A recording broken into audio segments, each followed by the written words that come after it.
Vice President Harris losing was necessary for the United States. When I was in Yellowstone a couple of years ago, I learned about this interesting seed that comes from a lodgepole pine. These seeds, when they drop on the ground, they sit on the ground for years or decades. The seeds have this resin on the outside of it. The only thing that can remove that resin is high temperatures. Excess of 120 to 143 degrees. A forest fire. Which means that the old growth has to burn down before the resin melts off, burns off, and those seeds can go in the ground. That's the only way. That's what it's designed for, is for new growth.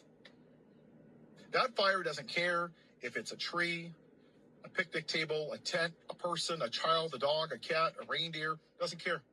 It's indiscriminate.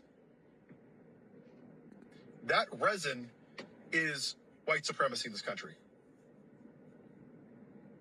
Because that's what white people have ignored since the beginning. And even now, you were hoping that we made progress by electing a black woman. It wasn't going to happen. We never addressed the Confederacy, the lost cause, the daughters of the Confederacy. White supremacists that think that this is a white Christian nation. Many white people thought we made progress in the 1960s. Well, maybe if more people that looked like me would have actually done something instead of talking about it, maybe we would have. But what we discovered is what I already knew. We didn't make progress in the civil rights movement. We suppressed it behind a dam. We found out that many people were triggered by a black man in the White House instead of out in the fields picking their cotton. And traditional family values, white America was going away. You see, if Harris would have lost, we would have never had to confront this. White people are now getting a fraction of what it's like to be black in this country. How many people want to leave this country now because they don't like what is happening? You're not going to stay and fight? Well, that's really American. That's very patriotic to just leave your fellow neighbors. What if they can't afford to? What about our black brothers and sisters that couldn't afford to do that? What about them? You're just going to give them the middle finger, screw them? I'm uncomfortable for once in my privileged little white life? That's nice of you. That's really patriotic to just leave them. All we've done as white people is acted like a cancer on this land. It's true. It's very similar to what Agent Smith said in The Matrix, that we're like locusts and we take and we take, because that's all we've done. We treated black people, Asians, Hawaiians, Mexicans, Hispanics, Latinos, Puerto Ricans, women, anybody that doesn't look like me, we've treated them like crap and we've tried to treat them less than. The only way for that resin to come off is for white people to suffer the effects of two things. Their white supremacy, which is make America white again, and white people that didn't vote for this, but that still aren't willing to be uncomfortable. You're both complicit. Both groups of people are. The No Kings protests. 8 million people out of 143 million people. That's it on a Saturday. That's it. That's all you got, America, huh? Wow, you really showed them. They look like they're really afraid. But don't worry. In another 4 months, we'll do it again. We'll really show them. Yeah. They'll be shaking in their boots. You know, black people used to protest for a year and a half at a time, go on strikes. Did you know that? Just because they wanted to sit in the same church and drink from the same water fountain. A 15-year-old in 1955, Claudette Colvin, was arrested at 15 for sitting on a bus. How many of you that look like me have been arrested? How many members of Congress have been arrested fighting this fascist? None of them. That's privilege. And many of you are starting to feel the effects of your silence and your white privilege. It's like Neo when he woke up from the Matrix for the first time and he's squinting his eyes and he hasn't seen it. Many of you are like, this isn't who we are. Yeah, it is.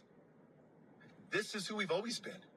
You just chose to ignore and put your head up your ass and live your privilege because it didn't affect you. Think about it. White people literally went to church, watched black people hanging from trees like fucking piñatas and didn't do a damn thing about it because it didn't affect you. Week after week, month after month, year after year, decade after decade, we did it because it didn't affect you. And even now, when children are in concentration camps eating broccoli with maggots in it, moldy bread, and little girls at 14 and 15 are trying to take their lives with plastic knives, nope, sorry, got to go to work. Sorry, got bills to pay. That's cool, then do it. But remember, first they came for the immigrants. Then they came for the transgender athletes. And then they came for the black people. And then they came for the Muslims. And then they came for the Somalians. And then they came for gay rights. And I stood by while it happened because I had to go to work and pay money. I needed money. And then they came for me. And by the time it gets to you, that forest fire, it don't care. It don't care. Left, right, middle, young, old, white, black. It doesn't give a damn. And y'all are just letting this happen. That's what's going to have to happen here. Until white people start to give a damn and care about other people instead of just when it affects them, that's the only way this country is going to change. And if it doesn't, then we deserve our demise. We do. We deserve to lose democracy. Nationalism is waving a flag, having a bald eagle, playing God Bless America. That's nationalism. Patriotism is giving a damn about your fellow American. And too many of us are acting as if we don't give a damn because it's not us. If it was your daughter in a concentration camp, would you care? If your sister was trying to take her own life with a plastic knife in a concentration camp, would you care? If your mom was one of the victims at Epstein Island, would you care? What if your family member was a victim of a school shooting in Parkland or Uvalde, or one of the 40,000 people that die from gun violence every year? Would you give a damn? What if your aunt or your grandma was E. Jean Carroll and Trump sexually abused her? Would you care? You're damn right you would. But because it didn't affect you, you don't give a shit. And that's the problem with America. We're selfish. Me, me, me. All for $1. As long as I get more money, I will turn the other way and go back in my privilege. It's up to you, white people. This country will rise or fall based on if you start to give a damn about somebody else, or you can go down the checklist.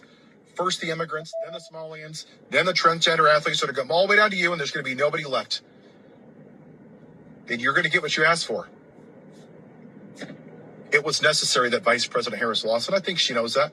She'll never say it, but she knows it. She's very, very intelligent, smarter than I'll ever be.